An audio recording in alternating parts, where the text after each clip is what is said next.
Bonjour Monsieur Saunier, merci de nous accorder cette interview pour Made in Life Sport. Présentez-vous en quelques mots.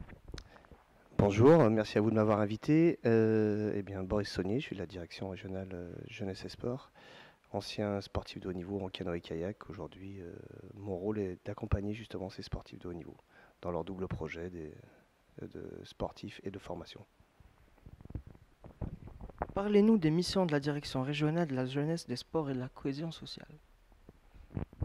Alors je vais parler essentiellement des missions en termes de sport, puisque depuis 2010, la direction régionale est regroupée avec certains services de la santé.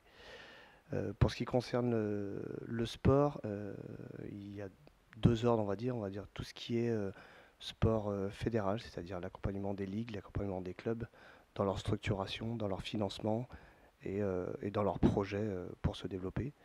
Et aussi un autre axe qui est l'accompagnement du sport de haut niveau, qui me concerne plus spécialement, où là on va accompagner à la fois les sportifs de haut niveau, mais aussi les structures du sport de haut niveau. Est-ce qu'on pourra avoir plus de détails sur votre rôle au sein de la direction, vos actions concrètes? Oui, bien sûr. Donc nous sur les sportifs de haut niveau, en fait, on a l'ambition en fait de les accompagner sur ce qu'on appelle leur double projet, à la fois leur projet sportif et à la fois leur projet de formation ou d'insertion professionnelle. Et avec cela, donc on a plusieurs dispositifs pour les accompagner qui vont aller du dispositif d'orientation, dispositif d'accompagnement à la formation ou d'insertion professionnelle. Je vais rentrer un petit peu dans le détail, mais rapidement, sur tout ce qui est tout ce qui est orientation, pardon.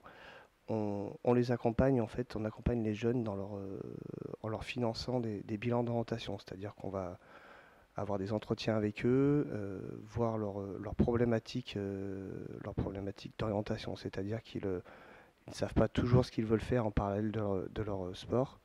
Donc nous on est là, on travaille avec un partenaire qui va les accompagner à s'orienter par le biais de tests de personnalité, tests de motivation, des entretiens, etc. pour que leur formation corresponde au mieux à leurs envies, pour qu'une fois qu'ils ont terminé leur carrière de sportif de haut niveau, ils puissent s'insérer professionnellement dans les meilleures conditions.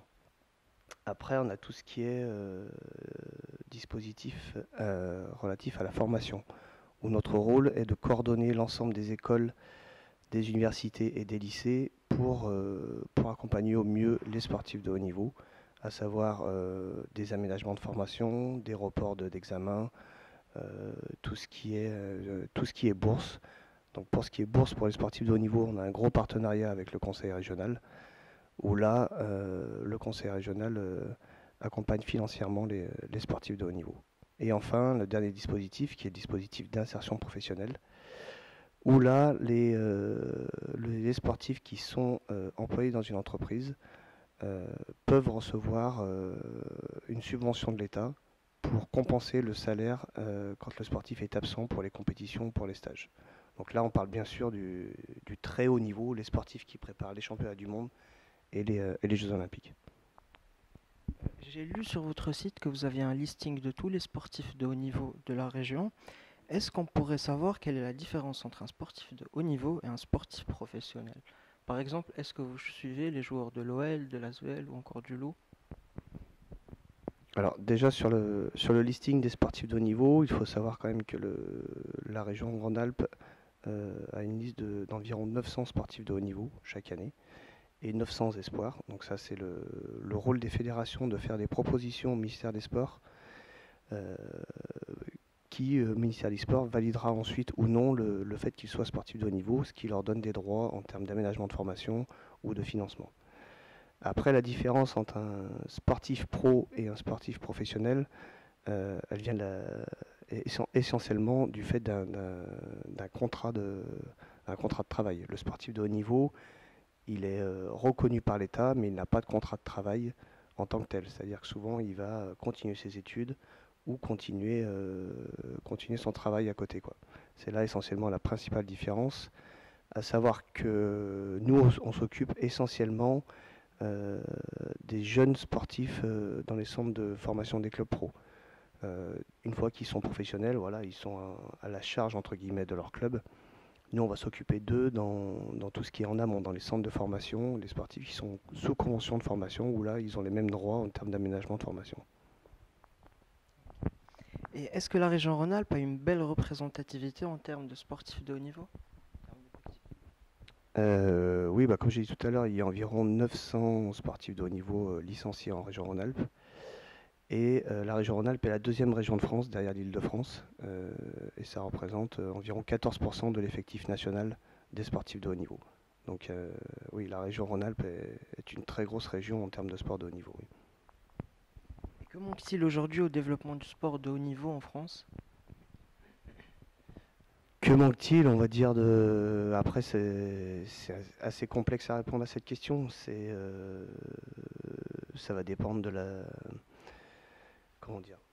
Ça va dépendre de l'organisation de la fédération, de la représentativité en termes de médias, en termes d'impact médiatique des petits sports, puisque c'est entre le petit lutteur qui va être champion olympique et le footballeur qu'on voit tous les week-ends à la télé.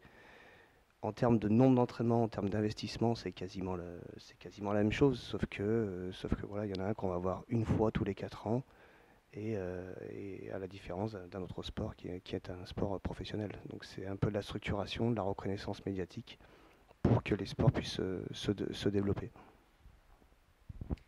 Pour finir, que pouvons-nous vous souhaiter pour le futur? On va dire des médailles pour les sportifs de haut niveau de la région Rhône-Alpes à Rio. Après, que pouvons-nous nous souhaiter? Là, on est en pleine réforme de l'État, de l'administration territoriale, avec la région Rhône-Alpes qui va fusionner avec l'Auvergne. Donc là, en fait, on est en plein travail de restructuration et de fusion avec cette région pour qu'on s'occupe au mieux des sportifs de haut niveau, il va falloir qu'on réorganise notre organisation.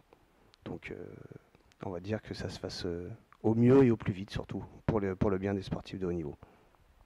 On l'espère. Bah écoutez, merci pour cette interview.